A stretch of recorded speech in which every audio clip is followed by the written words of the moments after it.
peliharaku. Dia baik, Dia baik, ku yakin Dia selalu sertaku.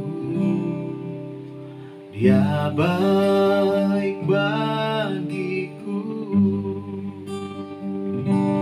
Lewat badai cobaan, semuanya mendatangkan kebaikan. Ku tahu Bapa peliharaku. Dia baik bagiku. Lewat badai cobaan, semuanya mendatangkan kebaikan. Ku tahu Bapa peliharaku. Dia baik bagiku. Dia baik bagiku. Dia baik bagiku.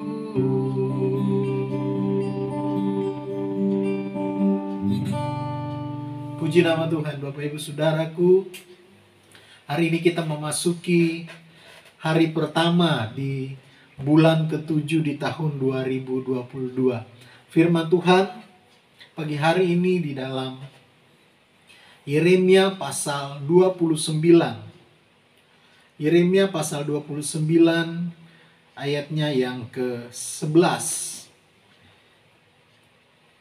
Kita akan baca sama-sama Bapak Ibu Saudaraku, kitab Yeremia setelah kitab Yesaya. Yeremia pasal 29 ayatnya yang ke-11, firman Tuhan berkata, "Sebab aku ini mengetahui rancangan-rancangan apa yang ada padaku mengenai kamu. Demikianlah firman Tuhan, yaitu rancangan damai sejahtera dan bukan rancangan kecelakaan, untuk memberikan kepadamu hari depan yang penuh harapan." Firman Tuhan tadi berkata bahwa Tuhan mengetahui rancangan-rancangan apa yang mengenai kita. Tuhan tahu, tapi terkadang ketika kita berhadapan dengan persoalan, ketika kita berhadapan dengan masalah, maka kita mulai menyalahkan Tuhan. Mulai berkata bahwa Tuhan tidak baik, Tuhan lupa kepada saya, Tuhan tidak peduli kepada saya. Kok kenapa apa yang sudah saya rancangkan itu tidak pernah terjadi, apa yang saya rancangkan tidak pernah berhasil baik.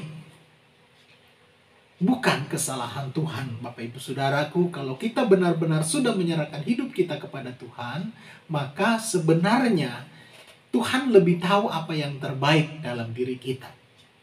Apa yang menurut kita baik itu belum tentu baik, kata Tuhan.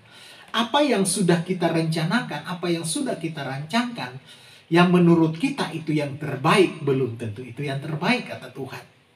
Kenapa? Contoh, ada orang yang merancangkan sesuatu yang baik. Dia memiliki rencana bahwa suatu saat saya akan menjadi seorang pemimpin, dan itu benar-benar dia kejar habis-habisan. Dengan ambisinya luar biasa dia kejar. Tetapi dia kehilangan Tuhan. Dia kehilangan arah. Ketika dia sampai pada puncak kesuksesan karirnya, dia lupa akan Tuhan. Nah, ini yang Tuhan tidak mau terjadi.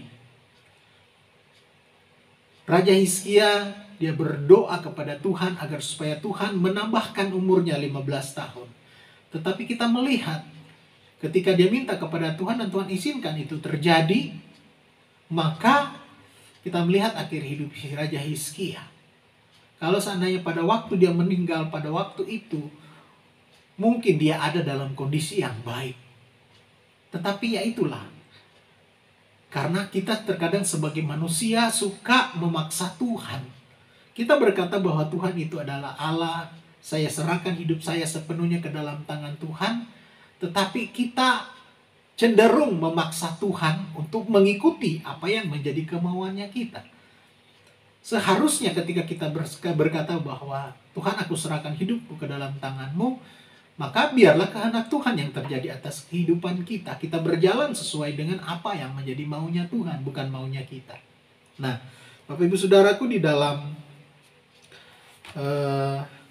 Amsal, dalam banyaklah rancangan di hati manusia, tetapi keputusan Tuhanlah yang terlaksana. Ada begitu banyak rancangan dalam diri kita, dalam pikiran-pikiran kita, dalam hati kita untuk kita lakukan. Tetapi dengar baik, ketika kita hidup di dalam Tuhan, maka biarlah keputusan dan apa yang Tuhan mau yang terlaksana dalam kehidupan kita. Ya kan? Kalau kita memaksa Tuhan, maka oke, Tuhan bilang, Tuhan hargai setiap free will-nya kita, kehendak bebasnya kita, silakan. Kamu berjalan menurut apa yang kau pandang baik. Dan akhirnya kita bertemu dengan masalah, kita bertemu dengan persoalan, dan mulai menyalahkan Tuhan. Padahal pilihan itu kita yang buat. Nah, Bapak Ibu Saudara, hari ini Tuhan mengajarkan kita bahwa Tuhan lebih tahu rancangan-rancangan apa yang ada padanya mengenai kita, yaitu rancangan damai sejahtera dan bukan kecelakaan, untuk memberikan kepada kita hari depan yang penuh dengan harapan. Kalau Tuhan sudah berjanji seperti itu, pasti Tuhan akan tepati. Tapi terkadang kita tidak sabar untuk menunggu. Bagaimana Abraham, Tuhan sudah bilang bahwa Sarah akan diberikan keturunan. Turunannya akan seperti pasir di laut, seperti bintang. Tetapi ketika dia berhadapan dengan kenyataan yang ada, dia melihat bahwa kok rancangan Tuhan tidak lama terjadi, belum terjadi juga. Sementara usia saya, usia istri saya sudah mulai menua. Dan dia mulai kompromi dengan pikiran-pikiran manusianya. Dan dia mengambil Hagar untuk menjadi istrinya dan melahirkan Ismail. Tetapi apa yang terjadi? Kalau Tuhan sudah bilang bahwa rancangannya akan terjadi, pasti akan terjadi. Tapi dibutuhkan kesetiaan dan ketaatan kita untuk menanti waktu sesuai dengan perkenanannya Tuhan. Sesuai dengan waktu Tuhan. Bukankah segala sesuatu akan indah pada waktunya? Nah, Bapak Ibu Saudara, di dalam Mazmur, saya akan baca Mazmur 92 ayatnya yang ke-6. Mazmur 92 ayat 6, firman Tuhan berkata begini. Betapa besarnya pekerjaan-pekerjaan-Mu ya Tuhan, dan sangat dalamnya rancangan-rancangan-Mu. Kita tidak bisa menyelami rancangan Tuhan. Kita tidak bisa mengetahui seperti apa rancangan Tuhan.